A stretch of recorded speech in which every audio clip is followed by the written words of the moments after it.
Chapter 11. I hope you will put up with me in a little foolishness. Yes, please put up with me. I am jealous for you, with a godly jealousy. I promised you to one husband, to Christ, so that I might present you as a pure virgin to him.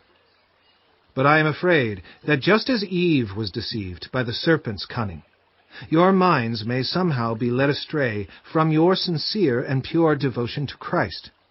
For if someone comes to you and preaches a Jesus other than the Jesus we preached, or if you receive a different spirit from the spirit you received, or a different gospel from the one you accepted, you put up with it easily enough. I do not think I am in the least inferior to those super-apostles. I may indeed be untrained as a speaker, but I do have knowledge. We have made this perfectly clear to you in every way. Was it a sin for me to lower myself in order to elevate you, by preaching the gospel of God to you free of charge? I robbed other churches by receiving support from them so as to serve you. And when I was with you and needed something, I was not a burden to anyone, for the brothers who came from Macedonia supplied what I needed. I have kept myself from being a burden to you in any way, and will continue to do so. As surely as the truth of Christ is in me, nobody in the regions of Achaia will stop this boasting of mine. Why? Because I do not love you? God knows I do.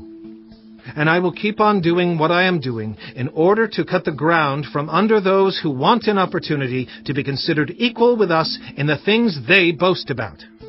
For such people are false apostles, deceitful workers, masquerading as apostles of Christ. And no wonder, for Satan himself masquerades as an angel of light. It is not surprising, then, if his servants also masquerade as servants of righteousness. Their end will be what their actions deserve.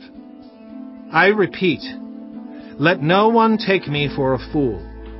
But if you do, then tolerate me just as you would a fool, so that I may do a little boasting. In this self-confident boasting, I am not talking as the Lord would, but as a fool. Since many are boasting in the way the world does, I too will boast.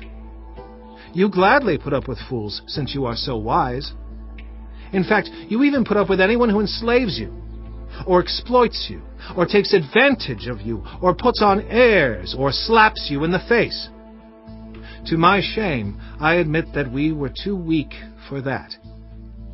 Whatever anyone else dares to boast about, I am speaking as a fool, I also dare to boast about. Are they Hebrews? So am I.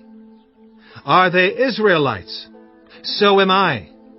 Are they Abraham's descendants? So am I. Are they servants of Christ? I am out of my mind to talk like this. I am more. I have worked much harder, been in prison more frequently, been flogged more severely, and been exposed to death again and again. 5 times I received from the Jews the 40 lashes minus 1. 3 times I was beaten with rods. Once I was pelted with stones. 3 times I was shipwrecked. I spent a night and a day in the open sea. I have been constantly on the move.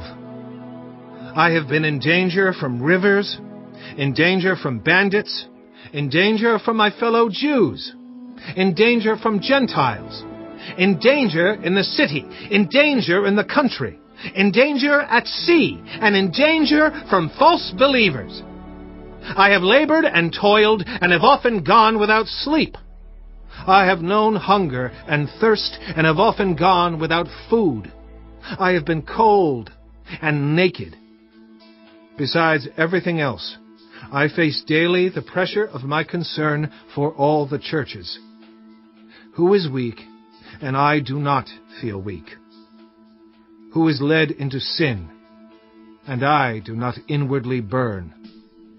If I must boast, I will boast of the things that show my weakness. The God and Father of the Lord Jesus, who is to be praised forever, knows that I am not lying. In Damascus, the governor, under King Aretas, had the city of the Damascenes guarded in order to arrest me. but I was lowered in a basket from a window in the wall and slipped through his hands.